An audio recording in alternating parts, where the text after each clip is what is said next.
क्या आपने कभी सोचा है कि आपके चारों ओर की यह दुनिया जिसे आप छू सकते हैं और देख सकते हैं उतनी ठोस नहीं है जितनी दिखती है। आपकी कुर्सी जिस पर आप बैठे हैं, आपके द्वारा ली जाने वाली सांस, यहाँ तक कि आपके मन में अभी चल रहे विचार भी, ये सब एक ही मूलभूत चीज की अभिव्यक्तियां है। ऊर्जा। आधुनिक भौतिकी हमें बताती है कि जिसे हम पदार्थ कहते हैं वो मूल रूप से ज्यादातर खाली जगह है, कंपन करते कणों और तरंगों का एक नृत्य है। सदियों पुरानी ज्ञान परंपराएं भी इस सत्य को बताती रही है। सब कुछ स्पंदन है, कुछ भी स्थिर नहीं है। हर चीज निम्नतम ध्वनि से लेकर उच्चतम विचार तक निरंतर गति और आवृत्ति की स्थिति में है। आप इस ब्रह्मांड में रहने वाला एक अलग प्राणी नहीं है, आप स्वयं ब्रह्मांड का एक सजीव हिस्सा है। आप ऊर्जा का एक अनूठा संग्रह है, लगातार अपनी आवृत्तियों का प्रसारण करते हुए और बदले में उन्हें ग्रहण करते हुए। इसका मतलब है कि आप इस यात्रा में केवल एक निष्क्रिय यात्री नहीं है, आप एक सक्रिय भागीदार है, एक प्रेषक और रिसीवर उसी ऊर्जा के जिससे वास्तविकता बनी है। इसे एक रेडियो की तरह समझिए।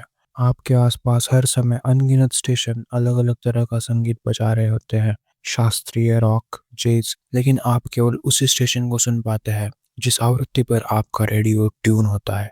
आपका जीवन, आपकी वास्तविकता भी कुछ ऐसे ही काम करती है। आपके प्रमुख विचार की गहरी भावनाएं, आपके मूल विश्वास, यह आपका ट्यूनिंग डायल है। ये तय करते हैं कि आप किस आवृत्ति पर स्पंदित हो रहे हैं और फलस्वरूप आप कैसे अनुभवों, लोगों, परिस्थितियों को अपने जीवन में आकर्षित कर रहे हैं। यही आपकी रचनात्मक शक्ति का सार है। यदि आपका आंतरिक डायल कमी, भय या निराशा की आवृत्ति पर सेट है तो ब्रह्मांड इसे बुरा नहीं मानता। वो केवल आपके द्वारा प्रसारित सिग्नल का जवाब देता है और उसी आवृत्ति से मेल खाने वाले और अधिक अनुभवों को आपके जीवन में लाता है। आप एक ऐसे चक्र में फंस जाते हैं जहां आपकी वास्तविकता आपके डर को ही पुष्ट करती दिखती है। लेकिन क्या होगा अगर आप डायल घुमा सके? क्या होगा अगर आप सचेत रूप से अपनी आवृत्ति बदल सके? यही से वास्तविक यात्रा शुरू होती है। आपका भौतिक शरीर आपका सबसे तात्कालिक साधन है। जब आप इसे पौष्टिक भोजन देते हैं, इसे इरादे से गतिशील रखते हैं और इसे आवश्यक आराम देते हैं, तो आप केवल स्वस्थ नहीं हो रहे हैं, आपकी स्थैतिक ऊर्जा को साफ कर रहे हैं।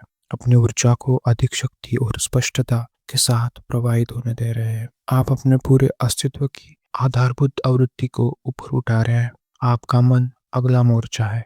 आपके द्वारा बोला गया हर शब्द, आपके द्वारा मनोरंजन किया गया हर विचार अपनी एक अलग ऊर्जा रखता है। कृतज्ञता का विचार नाराजगी के विचार की तुलना में अलग तरह से स्पंदित होता है। शांति की भावना चिंता की भावना की तुलना में कहीं अधिक उच्च और सामंजस्यपूर्ण आवृत्ति उत्सर्जित करती है। बस आपके आंतरिक संसार, आपके मानसिक और भावनात्मक मौसम को देखना शुरू करके आप सचेत सृजन की प्रक्रिया शुरू कर देते हैं। आप उन विचारों को चुनना शुरू करते हैं जो आपकी सेवा करते हैं। आप पुष्टि का उपयोग कर सकते हैं, ना कि खोखले मंत्रों के रूप में, बल्कि डायल को धीरे से पुनः प्रोग्राम करने के उपकरण के रूप में। इसे सशक्तिकरण, प्रेम और संभावना के स्टेशन की ओर मोड़ने के लिए। पूरे इतिहास में महान विचारकों ने इस सत्य की ओर संकेत किया है। उन्होंने मन के सक्रिय रूप से हमारे अनुभव को आकार देने के बारे में बात की, अपनी आंतरिक स्थिति की देखभाल करने के महत्व के बारे में। उनकी अंतर्दृष्टि एक सरल, शक्तिशाली विचार पर एकत्रित होती है।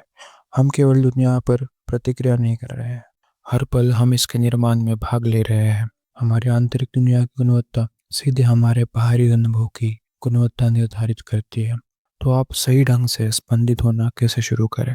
यह किसी विशेष तकनीक से कम और एक जीने के तरीके से अधिक है। यह अपने आप में वापस आने का अभ्यास है। यह ध्यान के शांत क्षणों में है जहां आप शोर के नीचे स्थिर बिंदु पाते हैं। यह उस विस्मय में है जो आप विशाल आकाश के नीचे खड़े होकर या किसी प्राचीन जंगल से गुजरते हुए महसूस करते हैं। प्रकृति की शुद्ध उच्च आवृत्ति ऊर्जा को अवशोषित करते हुए। यह उन लोगों के साथ रहने के सचेत विकल्प में है जो आपको ऊपर उठाते हैं, उन विचारों के साथ जो आपको प्रेरित करते हैं, उन वातावरणों के साथ जो आपकी आत्मा को घर जैसा महसूस कराते हैं। यह कृतज्ञता के सरल शक्तिशाली कार्य में है। केवल धन्यवाद कहना नहीं, बल्कि उस प्रचुरता को वास्तव में महसूस करना जो पहले से ही आपके जीवन में मौजूद है। कृतज्ञता कि वह भावना सबसे उच्च वृत्ति में से एक है। यह कोई एक बार का उपाय नहीं है, यह एक दैनिक अभ्यास है, स्वयं के एक स्पष्ट, उज्ज्वल, अधिक सामंजस्यपूर्ण संस्करण बनने की आजीवन यात्रा है। यह इस जागरूकता को अपने साधारण पलों के ताने-बाने में भुनना है। आप खुद से कैसे बात करते हैं? आप क्या ग्रहण करते हैं? आपका ध्यान कहाँ है? जब आप इस मार्ग के प्रति प्रतिबद्ध होते हैं, तो आप परिस्थितियों के शिकार नहीं रह जाते।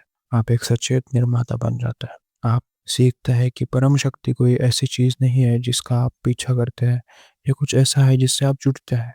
और जैसे-जैसे आप अपनी आवृत्ति बढ़ाते हैं, आप न केवल आपकी वास्तविकता बदलते हैं, बल्कि आप उसके प्रति अपने अनुभव को भी बदल देते हैं, जिससे अधिक शांति, उद्देश्य और गहरे संबंध से भरी दुनिया का पता चलता है।